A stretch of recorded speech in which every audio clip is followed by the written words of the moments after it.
로마서 1장 8절부터 17절까지 말씀입니다. 다 같이 읽겠습니다. 먼저 내가 예수 그리스도로 말미암아 너희 모든 사람에 관하여 내 하나님께 감사함은 너희 믿음이 온 세상에 전파됨이로다. 내가 그의 아들의 복음 안에서 내 심령으로 섬기는 하나님이 나의 증인이 되시려니와 항상 내 기도에 쉬지 않고 너희를 말하며 어떻게 하든지 이제 하나님의 뜻 안에서 너희에게로 나갈 좋은 길 얻기를 구하노라. 내가 너희 보기를 간절히 원하는 것은 어떤 신령한 은사를 너희에게 나누어 주어 너희를 견고하게 하려 함이니 이는 곧 내가 너희 가운데서 너희와 나의 믿음으로 말미암아 피차 아니함을 얻으려 함이라. 형제들아, 내가 여러 번 너희에게 가고자 한 것을 너희가 모르기를 원하지 아니하노니 이는 너희 중에서도 다른 이방인 중에서와 같이 열매를 맺게 하려 함이로되 지금까지 길이 막혔도다. 헬라인이나 야만인이나 지혜 있는 자나 어리석은 자에게 다 내가 빚진 자라. 그러므로 나는 할 수 있는 대로 로마에 있는 너희에게도 복음 전하기를 원하노라. 내가 복음을 부끄러워하지 아니하노니 이 복음은 모든 믿는 자에게 구원을 주시는 하나님의 능력이 됨이라. 먼저는 유대인에게요 그리고 헬라인에게로다. 복음에는 하나님의 의가 나타나서 믿음으로 믿음에 이르게 하나니 기록된 바 오직 의는 믿음으로 말미암아 살리라 함과 같으리라. 아멘. 오늘은 방어 신앙과 감사 네 번째 시간인데요. 이제 믿음이 전파됨으로 감사하라, 이런 제목의 말씀을 나누고자 합니다. 우리 그리스도인들은 자기의 유익을 구하는 것보다는 남의 유익을 구하는 자들입니다. 이게 정상적인 모습입니다. 오늘날 세상이 워낙 이기적이고 자기중심적이고 개인주의적으로 나가기 때문에 이게 당연한 것처럼 교육을 받았기 때문에 이게 기본인 줄 아는데 아닙니다. 그리스도인들의 기본은 자기의 유익, 자기 중심적인 것보다는 남의 유익, 남을 더 생각해 줄 수 있는 이런 사람이라는 거죠. 이게 다른 점입니다. 우리가 세상 사람들처럼 개인주의와 이기주의로 나가면서 우리가 세상에 소금과 빛이 될 수가 없습니다. 우리는 그들과 다른 길을 사는 자들이기 때문에 다른 방식으로 살아갈 때 그들에게 빛이 되고 그들에게 소금이 되어서 우리가 제 역할을 다할 수 있게 되는 거죠. 그러므로 우린 주님 안에서 이제 철저히 자기 유익보다는 남의 유익을 구하는 주님의 성도가 되시길 부탁드립니다. 고린도전서에 보면 10장 24절 이렇게 말씀하죠. 누구든지 자기의 유익을 구하지 말고 남의 유익을 구하라, 이렇게 말씀하지 않습니까? 사랑이라는 것이 무엇일까요? 사랑도 마찬가지입니다. 자기의 유익을 구하지 않고 남의 유익을 구하는 것이 참된 사랑의 한 모습입니다. 그래서 고린도서 13장 5절 보게 되면 사랑은 무례히 행하지 아니하고 자기의 유익을 구하지 아니한다 라고 이렇게까지 표현하고 있거든요. 오늘날 교육받은 대로 이기적이고 개인주의적으로 산다면 사랑과 거리가 먼 사람이 되고 마는 거예요. 그래서 세상은 사랑이 식어진다라고 이렇게 말하게 됩니다. 마지막 때는 사랑이 식어지고 그래서 아주 냉랭한 세상이 되고 말 것입니다. 이렇게 될 것을 성경도 예언하고 있는 것은 바로 이 마지막 때 이 사랑이 다 없어지고 오히려 이기적인 교육, 개인주의적인 교육, 이런 교육이 횡행할 것을 성경은 미리 알고 있었던 거죠. 그렇기 때문에 우리는 지금 세상의 교육 받은 대로 그게 최고로 여기지 마시고 그거는 어쩌면 배설물처럼 버려야 될 거라고요. 그 세상을 알아야 되니까 남들이 이해하려고 하니까 좀 교육 받은 것 뿐이지 우리가 하나님 앞에서는 배설물같이 내놓지 않으면 당신이 배운 것 가지고 교회 와서 무엇인가 하려고 한다면 아마 큰 오산을, 오해를 또는 큰 낭패를 당할 수도 있을 것입니다. 그렇기 때문에 우리는 주님 앞에서 철저하게 자기의 유익보다는 남의 유익을 구하는 참된 주님의 성도가 되시기를 예수님의 이름으로 부탁을 드립니다. 할렐루야. 그런데 그 남의 유익을 구하되 어느 방향으로, 어느 목적을 두어야 될까요? 그것은 바로 그들이 주님 안에서 굳게 서게 하는 데 목적을 두어야 합니다. 남의 유익을 구한다고 하니까 그냥 육신적인 유익으로 끝나서는 안 된다는 거죠.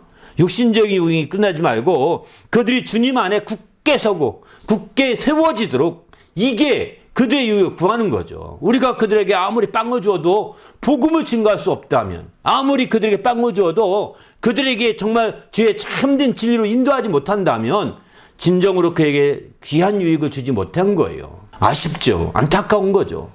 그들이 주 안에 굳게 설 때 바로 참된 것을 줄 수 있다, 준 것이고 이게 그들이 참된 유익을 구한 거라고 볼 수가 있는 거죠. 그래서 우리가 무엇을 하든지 다른 사람을 위해서 어떤 일로 구제라든 어떤 식으로 유익을 구한다 하더라도 궁극적인 목적은 복음을 전하고자 하는 겁니다. 그래서 그들이 주 안에 굳게 서게 하고자 하는 것이 궁극적인 목적입니다.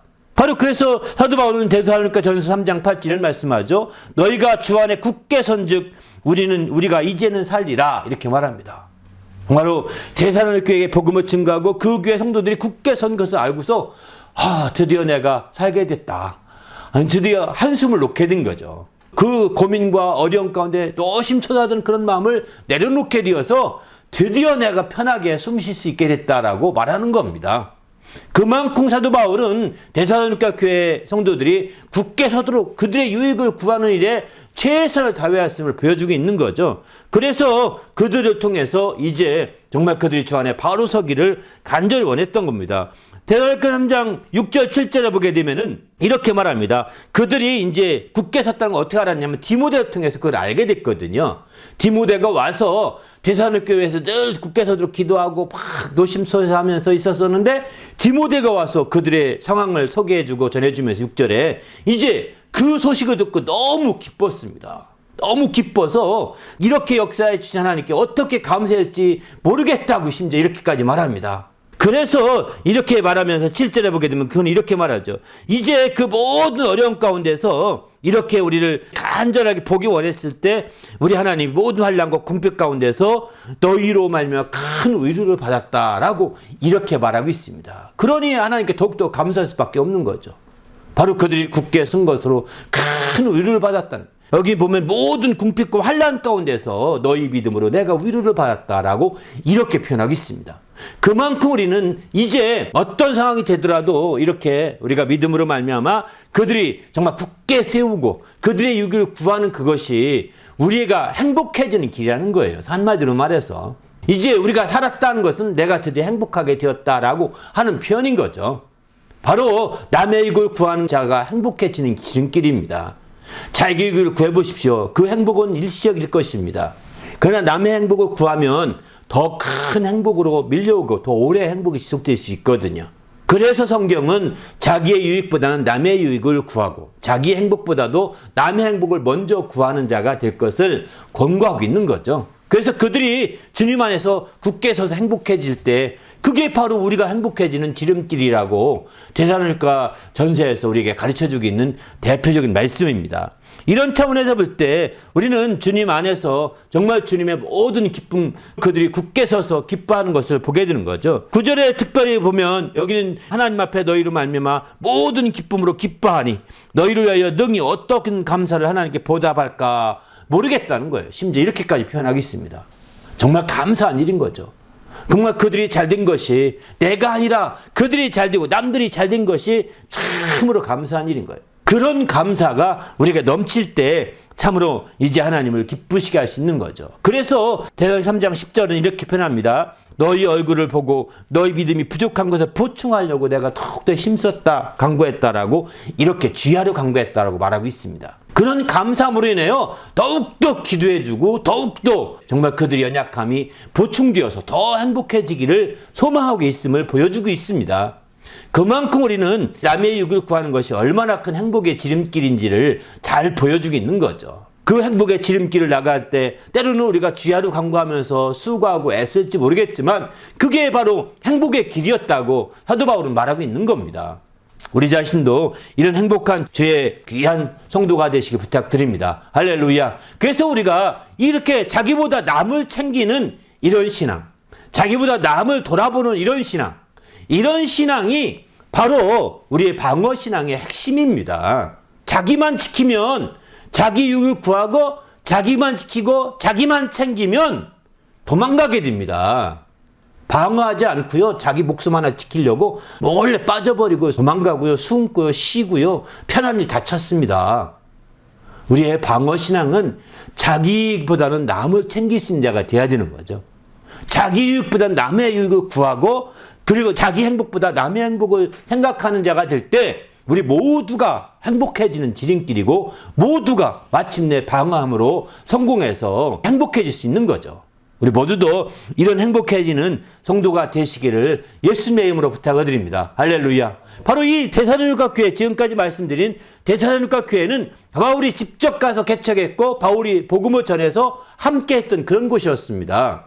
이 마케도니아에 있는 교회 중에 한 교회인데 이런 교회였는데 그 교회가 이렇게 됐을 때 그는 얼마나 행복해합니까? 우리 모두도 이렇게 방언신앙을 통해서 행복해하는 성도가 되시기를 예수님의 이름으로 부탁을 드립니다. 할렐루야. 그런데 오늘 본문에 보게 되면 1장 8절 이렇게 말씀하시죠. 먼저 내가 예수 그리스도로 말미암아 너희 모든 사람에 관하여 내 하나님께 감사함은 너희 믿음이 온 세상에 전파됨이로라. 이렇게 표현하죠. 이 로마 교회 때문에 지금 사도 바울은 감사하고 있는 거죠. 로마 믿음이 전파됨으로 감사한 거예요.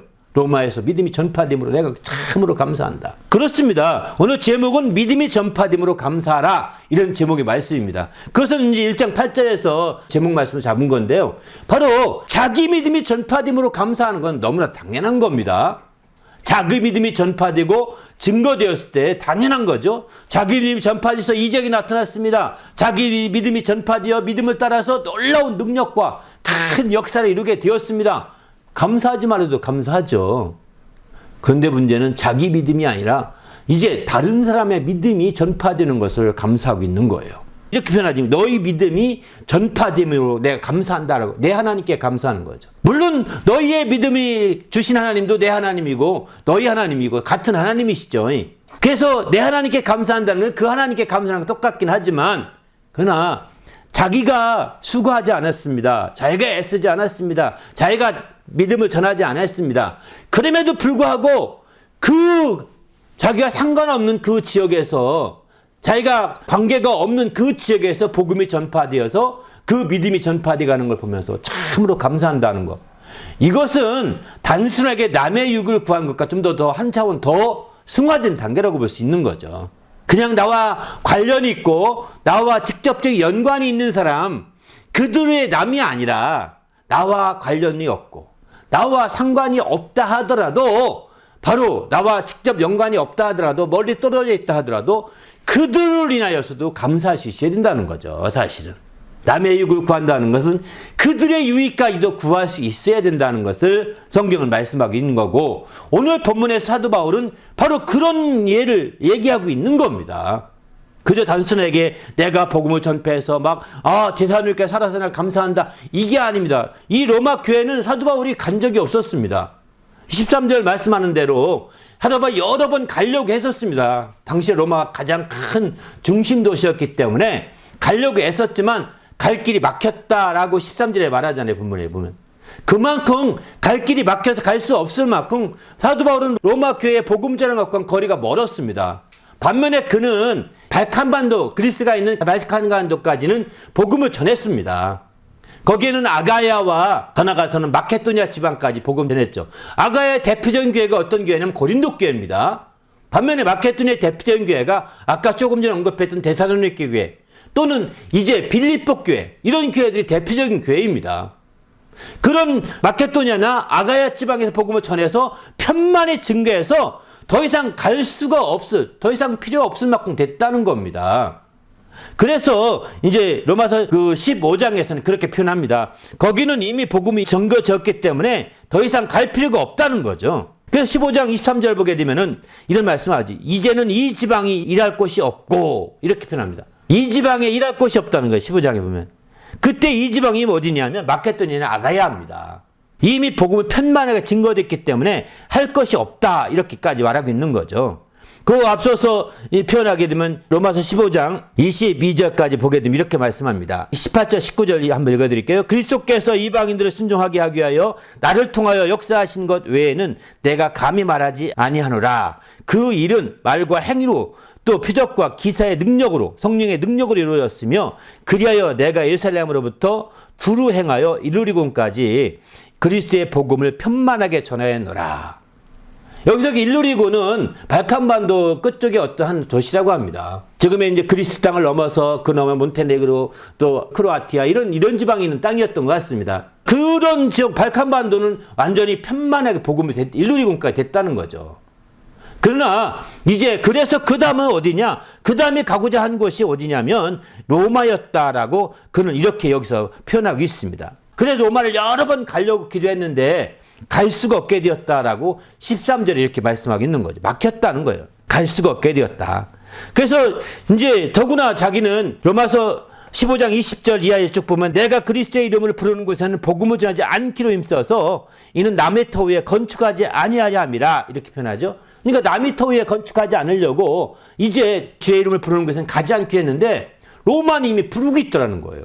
그래서 가지 않으려고 한 원칙을 가지고 있었었는데 그럼에도 불구하고 로마 잠깐 들려야 되겠다. 그래서 들리려고 여러 번 애를 썼다라고 이렇게 말하죠. 그 23절에 보게 되면은 이렇게 말합니다. 이제는 이 지방이 일할 곳이 없고 또 여러 해 전부터 언제든지 서바라로 갈 때 너희에게로 가기를 바라고 있었으나 이는 지나가는 길에 너희를 보고 먼저 너희와 사귐으로 얼마간 기쁨을 나눈 후에 내가 그리로 보내주기를 바람이라. 사도 바울은 당시의 땅끝이라고 하는 서바나, 지금의 서바나는 어디냐면 이베리아 반도로 그렇게 말하게 됩니다. 스페인을 서바나라고 그러죠. 스페인이 있는 그 이베리아 반도를 당시엔 땅끝으로 봤던 거죠. 땅끝이죠, 사실은. 세상이 있으니까요. 근데 그때 땅끝까지 복음이 증인들이라는 주의 말씀 때문에 거기까지 가려고 목표로 두었었고 지나가는 길에 가려고 이렇게 계획을 갖고 있었던 거죠. 그렇게 계획을 가지고 있으면서 로마에 먼저 편지를 보낸 것이 이 로마서였던 겁니다. 근데 그 초장부터 그는 이제 너희의 이와 같이 믿음이 온 세상에 전파된 것을 인하여 내가 참으로 내 하나님께 감사한다라고 이렇게 말하고 있는 거죠. 로마 교회가 가기 전부터 복음이 전해지고 있던 거예요. 어떻게 전해졌을까요? 우리가 잘 알다시피 고넬료를 통해서 전해진 거죠. 로마는 고넬료를 통해 전해졌어요. 고넬료가 누구한테 배웠죠? 베드로한테 배웠습니다. 베드로가 오기 전부터 베드로한테 배웠던 고넬료가 가서 복음을 증거하고 복음을 증거함으로 말미암아 그 교회가 세워지기 시작합니다. 그리고 이 모든 가르침은 베드로의 가르침이라고 늘 강조했습니다. 자기를 죽이고 그는 백부장이었거든요. 군인이기 때문에 자기 신분이 드러나면 큰 핍박을 피할 수 없습니다. 그래서 자기를 감추고 베드로가 알려준 거예요. 베드로가 이렇게 해서 베드로가 마치 다 한 것 같이 이제 그들은 그렇게 알려지게 된 거죠. 그래서 로마 교회가 고넬료를 통해서 이렇게 막 크게 놀라운 핍박과 환난 속에서도 성장했던 것을 보게 됩니다. 그 소식을 들으면서 감사했던 거예요, 사실은. 그 소식을 들으면서 그 믿음이 전파된 믿음의 소문을 그 옆에 아드리의 해를 지나 건너편에 있는 발칸반도에서 안 듣게 해서 듣지 않겠습니까? 그런 소식을 듣게 되고 참으로 하나님께 감사했다라고 이렇게 표현하겠습니다. 여러분, 우리는 지금 정말 자기 일로만 감사하기 바쁠지도 모르겠지만 정말 다른 사람의 일로도 감사할 수 있어야 된다는 겁니다. 또 다른 사람이 자기와 직접 관계가 있는 사람이면 더 말할 것도 없겠지만 자기와 직접 관계가 없는 사람이라 하더라도 또 다른 사람들을 보면서 감사할 수 있어야 되는 거죠. 간혹 가다 보면 이런 사람이 있습니다. 자기 교회 성도는 굉장히 사랑합니다. 우리 교다 막 사랑합니다. 그런데요, 다른 교회나 다른 교회를 보면 아주 막 그냥 안 좋게 생각하는 사람 그냥 많거든요. 안 좋게 생각하고 거기가 없으자 우리가 부흥돼, 거기가 무너져야 부흥돼, 이렇게 심지어 말하는 사람도 있습니다. 이거는요, 하나님을 마음 아프게 하는 일입니다. 그들을 보면서 감사해야 돼. 내 교회가 감사하지 않더라도 정말 옆에 성장하는 교회가 있다면 참 감사할 수 있어야 되는 거죠. 물론 뭐 한국 사람인지라 배 아플지는 모르겠지만 그리고 더 감사할 수 있, 그런 감사가 될 때 정말 하나님께서 그에게 놀랍도록 부어주시고 함께하는 거 아니겠습니까? 사도 바울에게 있어서 바로 그런 겁니다. 우리는 지금 멀리 강구교회, 강 건너에 있는 교회를 바라보면서 아이고 저긴 좋겠다, 이게 아니라는 거죠. 그 교회가 됨으로 정말 놀라운 역사가 일어남으로 말미암아 감사 또 감사할 수 있어야 돼. 그러니까 자기 것으로만 감사를 하다 보니까 감사가 그렇게 좁아지는 겁니다. 남의 것으로도 감사해야 되고 남의 것 중에서 나와 전혀 관계없는 멀리 있는 남이라 하더라도 이렇게 감사할 때 참 감사가 되는 거죠. 이런 감사가 더 놀랍도록 우리 하나님의 영광을 드러내시지 않겠습니까? 우리는 그저 고작 자기가 받았던 손으로 받고 또 머리로 셀 수 있는 몇 가지만 감사하는 것이 얼마나 우리의 속 좁은 감사한 것을 알 수 있는 거죠. 우리의 속 좁은 감사하지 마시고 정말 통큰 감사가 이루어지시길 바랍니다. 할렐루야. 그래서 정말 다른 교회를 보면서 감사하고 다른 교단을 보며 감사하고 다른 저 나라를 보면서 감사하는 그런 자가 되어야 되는 거죠. 여러분, 우리가 한국 사람들은 일본을 정말 싫어하지 않습니까? 그죠? 일본은 아주 망했으면 좋은데 그래도 교회는 그래도 이런 생각을 합니다. 이것도요, 복음 전하는 사람의 태도가 결단코 아니라는 겁니다. 그들이 복음 전하기 망하면 어찌하겠습니까? 우리는 망하라고, 누구도 망하라고 저주할 자가 없습니다. 신약시대 와서는 우리의 저주권이 상실했다고 보셔야 됩니다. 그런 마음을 갖는 것도 원수의 마음이요, 그런 생각조차도 우리 가운데 지워버려야 되는 거죠. 누가 싫어하고 망하고 누가 무너지고 멸망되고 이런 개념은 우리 마음속에 지워져야 합니다. 이건 원수들이 우리를 이간시키려고 우리에게 정말 그런 악한 마음을 갖게 하는 거거든요. 이런 악한 마음을 다 버려버리시고 오히려 더 정말 그들로 인하여 감사하는 자가 되시길 바랍니다. 할렐루야. 그럴 때에 하나님 앞에 놀라운 역사가 펼쳐지시는 거죠. 지금은 뭐 그런 생각 많이 했는데 옛날에 제가 충만할 때였던 것 같습니다. 충만할 때였는데 어쨌든 그 청년 때 저희 서울에서 저희 고향이 서산인데요. 서산까지 가려면 그때는 3시간 반 정도의 고속버스 타고 가야 됩니다. 그러니까 3시간 반 버스 타고 가는데 3시간 반에 얼마나 무료하던지 잠을 한참 자고 나면 또 아직 안 갔어요. 차에서는 한잠 자는 게 30분밖에 안 자지더라고요. 또 잡니다. 더 자야 되게 눈 떠져도 더 자요. 1시간 자도 안 갑니다. 이렇게 지루하게 갈 때마다 지루했거든요. 그러던 어느 날 이제 충만하니까 어떤 생각이 드냐면 한번 교회가 워낙 많잖아요. 가다 보면 길거리 옆에 쭉 교회잖아요. 교회를 놓고 기도하기 시작했습니다. 하나님, 저 교회를 축복해다. 교회 이름 보이잖아요. 그 교회를 축복해다. 교회 이름을 모르면 십자가 있으면 다 교회니까 저 모르겠는데 그 교회 축복해다. 그 목사님 축복하시고 그 성도 축복하시고 그 교회 같은 이 지역에 딱 이렇게 막 기도하기 시작하는데 교회가 왜 이렇게 많은지 모르겠더라고요. 막 그냥 3시간 내내 가는 시간 내내 쉬지 않고 이렇게 기도했던 적이 있었습니다.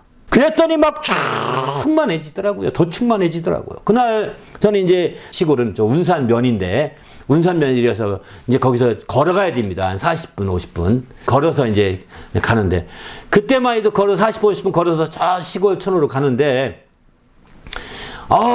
여기서 내가 이 길을 마지막 걸을지 모르니까 복음을 증거해야겠다. 굉장히 큰 감동을 받게 돼가지고 복음을 증거하기 시작합니다. 막 전합니다. 이 동네에 막 보고 그 동네가 많은 곳 가면 위에 가서 막 복음을 전하고 길에서 막 복음을 전하고 왜 해가 어둑어둑할 때니까 사람들은 별로 없습니다. 그러니까 아마 복음을 막 전하죠. 하루는 이제 그렇게 오다가 얼마큼 지나서 동네 거의 가까이 왔을 때 이제 막 언덕이 저 아랫마을에 산꼭대기 길을 지나는데 아랫마을에 보면 막 전합니다. 그랬더니 저 아랫마을에서 개들이 막 짖습니다. 내가 소리치면 한참 많이 또 막 빵빵 짖습니다. 그렇게 해서 이제 저희 집 앞까지 왔어요. 저희 집 앞에 왔는데 갑자기 우리 아버님 전도해야 되겠다 생각이 들어가지고 우리 집에 사람들을 전도해야 되겠다 생각이 들어서 집을 마주보고 내가 좀 한 100m, 200m 건너편 언덕에 올라갔습니다. 증거했죠. 그랬더니 동네 개들이 다 짖어가지고 나 시끄러 들었는지 모르겠지만 아마 영혼은 들었을 겁니다. 이렇게 우리가 정말 주님 안에서 가는 곳마다 복음을 증거하는 거죠. 때로 어떤지 뭐였던지 복음을 증거하고 또 이렇게 하는 거예요. 그것의 모든 시작은 감사로부터 시작됐습니다. 이렇게 할 수 있으려면 감사하는 자가만이 가능한 것이죠. 다시 말해서 내가 나를 통하여 감사하지 마시고 남을 통하여 감사해 보시기 바랍니다. 할렐루야. 내 것만으로 감사하지 마시고 남의 것으로 감사해 보시길 바랍니다. 정말 다른 교회가 믿음이 정말 충만해서고 다른 교회가 더 발전되고 다른 교회가 더 성장하고 다른 교회가 더 아름답게 되는 것에 인하여서 우리가 기도해 보십시오. 더 많이 기도해 보십시오. 감사해 보십시오. 이런 감사가 충만하게 된다면 우리도 더 충만해져서 이렇게 때를 어떤지 못 어떤지 복음을 전할 수 있는 그런 역사가 나타나게 되는 거죠. 그래서 온 세상에 전파되는 것이죠. 그 믿음이 전파되고 복음이 전파되는 것이죠. 이렇게 되게 되면 이제 이런 일들의 간증이 이런 일들의 소문이 이제 자꾸 전해지고 자꾸 나타나게 되고 자꾸 전가지지 않겠습니까? 제가 이와 같은 간증을 여러 번 했는데 아마 제 간증을 누군가 또 가서 또 말할 겁니다. 제 믿음의 전파함을 듣고서 또 가서 팍 또 전할 것이 있을 겁니다. 이렇게 우리는 이런 감정들이 서로가 서로에게 전파되고 그것을 감사해서 막 나눠질 수 있다면 이게 바로 주님 안에서 더욱더 행복해지는 지름길이 아닌가 이렇게 생각하는 거죠. 그래서 우리는 주님 안에서 철저히 복음이 전파됨을 인하여 감사할 수 있어야 합니다. 특별히 다른 교회, 특별히 다른 교단의 복음이 전파됨으로 더 감사할 수 있어요. 지금 오늘날에는 이제 부흥하는 교단은 어느 교단보다도 그 오순절 교단을 통해서 이제 부흥된다고 합니다. 오순절 교단이 일어난 것에 감사해야 합니다. 지금 시대는. 그렇지 못하고 그저 우리 교회가 축소되고 우리 교단이 축소되는 것으로 우리가 정말 저 교단 없었으면 우리가 부흥될 텐데 이런 가정을 조금 더 하지 말아야 합니다. 이거는 진정한 감사가 아니라 하나님께 대한 원망일 수도 있어요. 불평일 수도 있어요. 그렇기 때문에 우리는 주님 안에서 어느 잘 되는 교회가 있으면 하나님 그런 교회를 세워서 하나님 일이 계속되게 하심을 감사합니다. 지금 오늘날 어떤 사람이 중동에 순교를 당했습니다. 하나님 내가 못하지만 그 사람이 그렇게 믿음을 주셔서 그렇게 순교하기까지 복음을 전할 수 있는 그런 환경을 주시고 상황을 주신 하나님께 감사합니다. 막 감사하는 거죠. 이렇게 감사가 우리 가운데 충만하게 될 때 오히려 우리도 이제 그런 복음 전파의 역사가 우리 주에서도 나타날 수 있는 길이 열릴 수가 있는 거죠. 우리는 나의 것으로만 감사하지 마시고 다른 분들의 그 수고 애씀을 통하여 더 감사하시고 간증을 함께 나누시길 바랍니다. 그 간증을 막 전하는 거 나쁜 거 아닙니다. 그 간증을 정말 전하는 거 이건 참으로 아름다운 거예요. 이렇게 전하다 보면은 정말 그 감사가 증거되다 보면 이제 우리도 더 감사 열매가 풍성하게 맺어지는 역사가 나타나게 되는 거죠. 우리도 주님 안에서 이런 감사가 넘치는 주님의 성도가 되시기를 예수님의 이름으로 부탁을 드립니다. 이렇기 때문에 사도 바울은 오늘 본문에 이렇게 말하죠. 내가 복음을 부끄러워하지 아니한다 라고 했습니다. 사도 바울이 이렇게 복음을 부끄러워하지 않고 이렇게 여러 번 그 로마에 가려고 애쓰고 또 땅끝까지 서바나까지 가려고 애썼던 것은 그는 복음의 빚진 자라고 생각했기 때문입니다. 나는 헬라인이나 유대인이나 지혜 있는 자나 어리석은 자에게 다 내가 빚진 자다라고 오늘 14절에 이렇게 말씀하고 있죠. 빚진 자라는 거예요. 그래서 나는 할 수만 있는 대로 로마에 있는 너희에게도 빚진 자이기 때문에 너희에게도 복음 전하기를 원하노라 구하노라 이렇게 말하고 있어요. 그렇습니다. 우리가 빚진 자는 우리가 빚졌다고 하니까 뭐 아주 큰 물론 사도 바울은 알다시피 이제 복음 전하는 것을 막으려고 막 잡으러 갔던 진짜 복음 전하는 것을 방해했던 자죠. 그런 자였기 때문에 정말 그가 나중에 복음을 전하면서 자기는 빚졌다라는 것을 누구보다 뼈저리게 느꼈을 것입니다. 그러나 우리가 직접적으로 복음을 전하는 걸 우리가 막지 않았다 하더라도 우리가 악한 자에게 속해서 악하게 살았다면 이게 바로 막는 거거든요. 그가 아무리 악한 자에게 속한 자가 되어서 복음을 전하시오 하겠습니까? 그렇지 않습니다. 마태복음 12장 10절 보게 되면 나와 함께 모으지 않은 자는 나를 반대하는 자요. 나와 함께 하지 않은 나를 반대하는 자라는 겁니다. 나와 함께 모으지 않은 자는 해치는 자라는 거예요.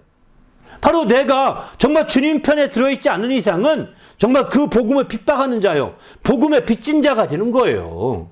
우리는 주님 안에서 정말 우리가 복음의 빚진 자는 그 빚을 갚는 걸 최우선으로 하지 않습니까? 벌을 갖고자 몸부림치지 않습니까? 이렇게 하듯이 그래서 사도 바울은 정말 복음의 빚진 자이기 때문에 그 복음을 정말 내가 복음을 전하는 걸 막았기 때문에 더 많은 복음을 전하려고 더 많은 복음을 증거하려고 몸부림쳤던 거죠. 그래서 그가 오늘날 복음을 증거한 그 모든 것은 12사도들이 복음을 증거한 것보다 더 놀라운 역사를 펼치지 않았습니까? 12사도들이 복음을 증거했던 것은 오늘날 어디서 어떻게 증거했는지 많이 나타나 있지 않습니다. 그러나 사도 바울이 복음을 증거한 것은 고스란히 성경에 기록되어 있고 다 나타나 있지 않습니까? 그리고 오늘날 세계가 사도 바울이 복음을 증거했던 그 세계로부터 시작되지 않았습니까? 이것은 그만큼 그가 복음의 빚진 자가 되어서 정말 복음을 막았던 것을 후회하고 회개한 이후에 다시 복음을 전하는 일에 앞장섰던 거죠. 우리도 약한 자에게 속해서 악한 세계에서 살았다 한다면 이제 복음을 반대하고 복음을 빚진 자가 되는 거예요. 복음을 방해한 자가 되는 것입니다. 이제 우리가 복음을 방해했는데 회개했다면은 다시 복음을 전하기를 힘써야 되는 거죠. 그러니 그런 자가 복음을 부끄러워하겠습니까? 그럴 수가 없는 거죠. 오히려 복음과 함께 권한을 받는 자가 되는 거죠. 그래서 사도 바울은 디모데에게 말합니다. 복음과 함께 권한을 받는 자가 되라고 이렇게 디모데에는 우리 분명히 말씀하고 있습니다. 우리도 복음과 함께 권한을 받는 성도가 되시기를 예수님의 이름으로 부탁을 드립니다. 할렐루야. 더 나아가서는 우리가 이 복음으로 말미암아 이제 우리가 정말 주님의 그 상속자가 되었고, 복음으로 말미암아 지체가 되었고, 복음으로 말미암아 그 복음의 약속에 참여한 자가 되었기 때문에 복음을 더 부끄러워할 수가 없는 거죠. 에베소 3장 6절은 그렇게 말합니다. 우리가 복음으로 이 놀라운 축복을 받았거든요. 그러니 정말 그런 자로서 복음을 부끄러워하면 말도 안 되지 않겠습니까? 더더욱이 복음을 부끄러워하지 않을 것은 복음에는 하나님의 의가 나타나기 때문입니다. 복음에는 하나님의 의가 나타나기 때문에. 그 의가 어떻게 나타날까요? 복음을 전함으로 말미암아 하나님께 속한 자와 그렇지 않은 자가 구별되거든요. 나누어지거든요. 갈라집니다. 의와 불의에 속한지 불의에 속한지 갈라지게 되는 거죠. 복음으로서 그 의가 나타나서 그 의로 말미암아 갈라지게 되어 있습니다. 이제 우리는 그렇기 때문에 이 복음을 증거되는 곳마다 그 의가 나타나서 너는 심판받아야 되겠구나. 너는 구원받겠구나. 너는 심판을 피해서 저주받겠구나. 너는 복을 받겠구나. 이게 구별되는 겁니다. 의가 나타나서. 그러기에 우리는 주님 안에서 복음이 증거해서 정말 적극적으로 증거해서 이렇게 구별시키시길 바랍니다. 할렐루야. 믿고 안 믿고는 두 번째입니다. 하나님의 의가 나타나게 해야 되는 것이죠. 그들이 이제 그 의에 이르려고 한다면 믿음을 가져야 되는 거죠.